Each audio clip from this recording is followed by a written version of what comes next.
our guys competed hard, and I was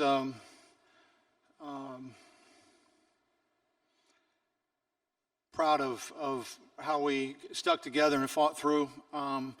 These two guys made some big plays going for us down the stretch. Chris Jones made some big plays, as did Jamel, and we needed them. I thought Jonathan Milligan came off and gave us really good minutes off the bench. And we didn't play great, but I don't think that you look great too often against Georgia Tech. I think they scrum the game up a little bit. I think that's part of the beauty in how they play. And but we fought, and we were able to make plays and do just enough to win the game. Questions? In the back row in the middle.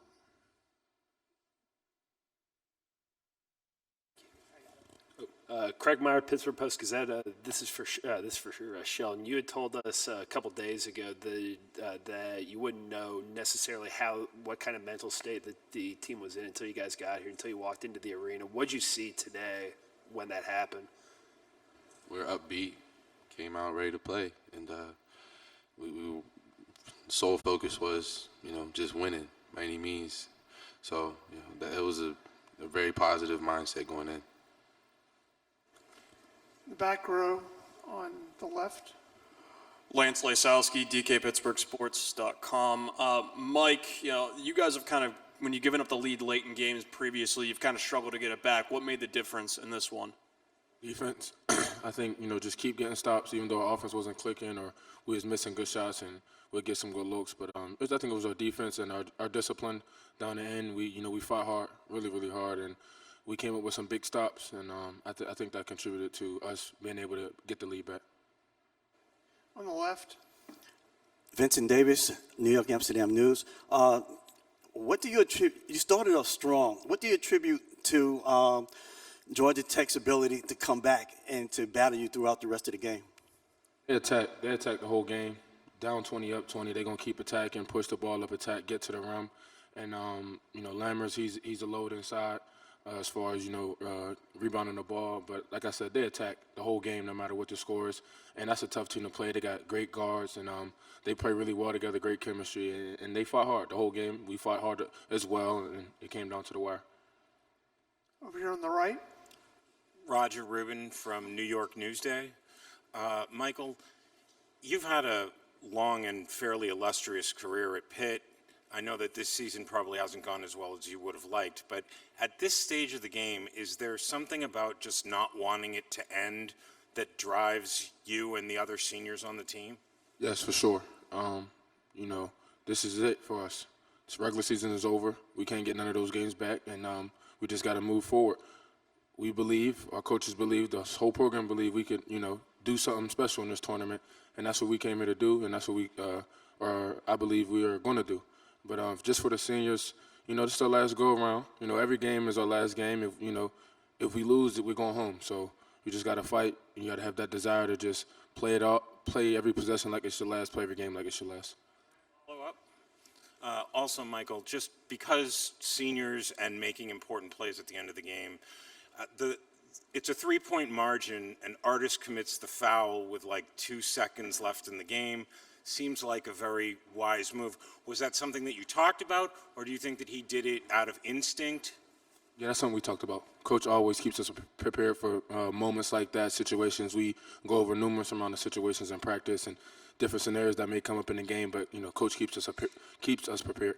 We actually called timeout before Cam's second free throw and said he's going to make it, but in the event that it doesn't go in after he makes it, then we have to foul them just before the ball gets across half court.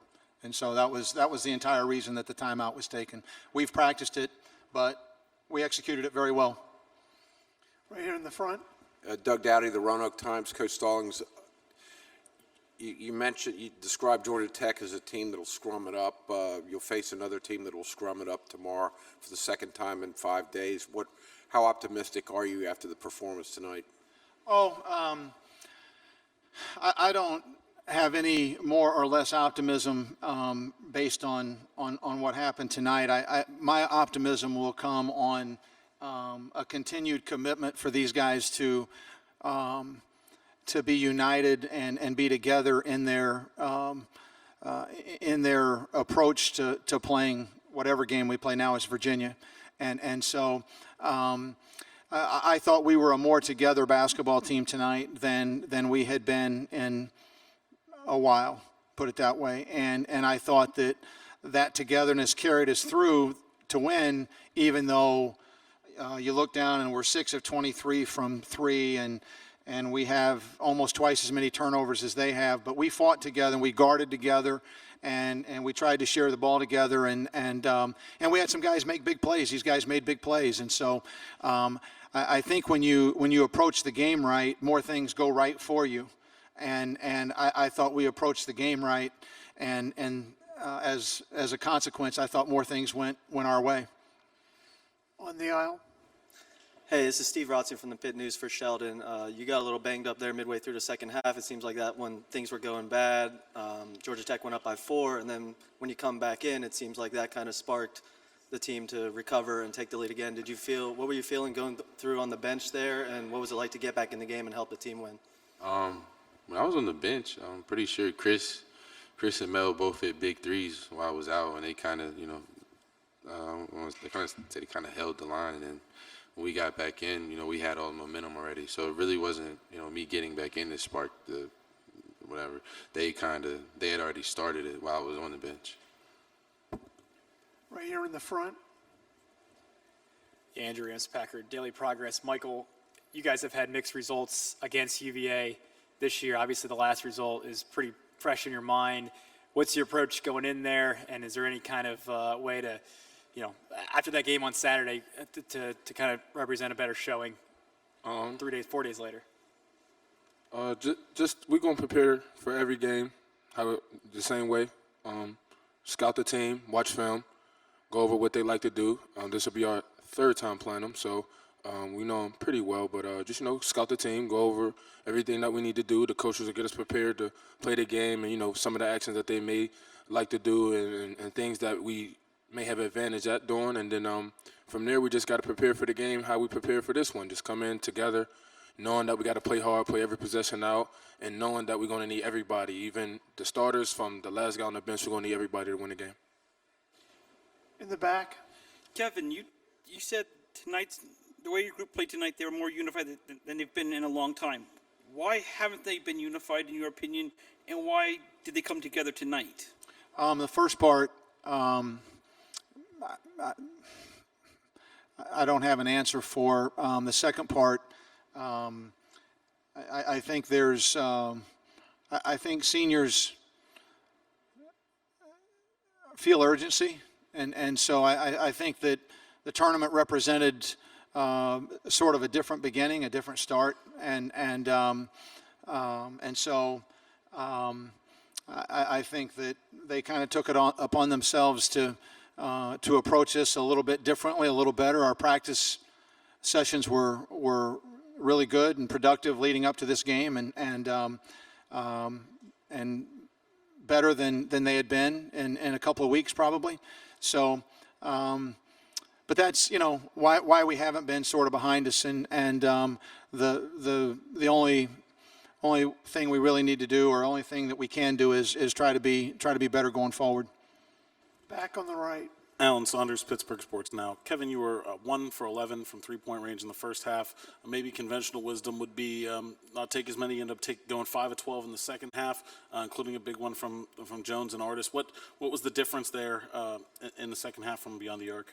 Well, they were in front of us. I don't know.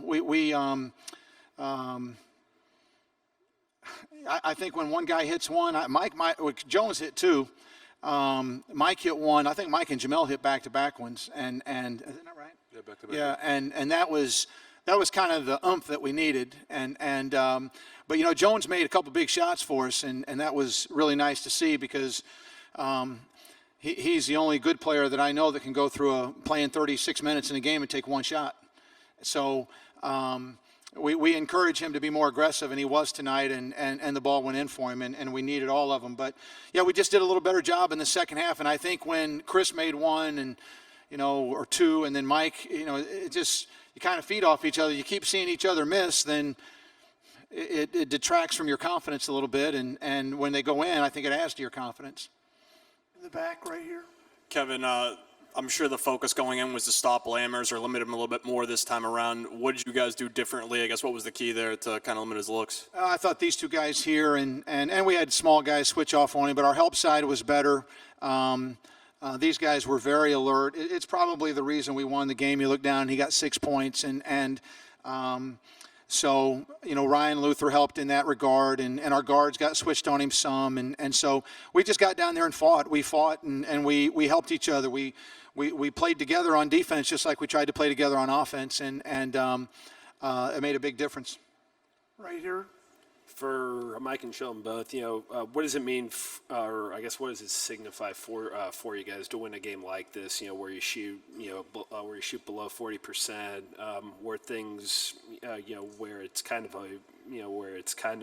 a back and forth game, a game where you had to come from behind at certain points. I mean, going into tomorrow, what does this kind of a win signify for y'all? It just, reaffirms that we know as a team, no matter what the situation is in the game, that as long as we do the things that we need to do, come together, play hard, execute, that we'll still have a chance at winning the game, whether down or up. And just taking that into the next game is having the same mentality, no matter what the score is, no matter what the situation is, down or up, to keep playing and execute and play hard and play together. I believe it shows a little bit of growth or anything else, because a week ago we played them kind of the same story as we did in the first half. In the second half, I think they came out and shot like 60-something%. Well, today in the second half, we held them to 34%. So I believe that's the real that's what showed to me the growth, especially defensively.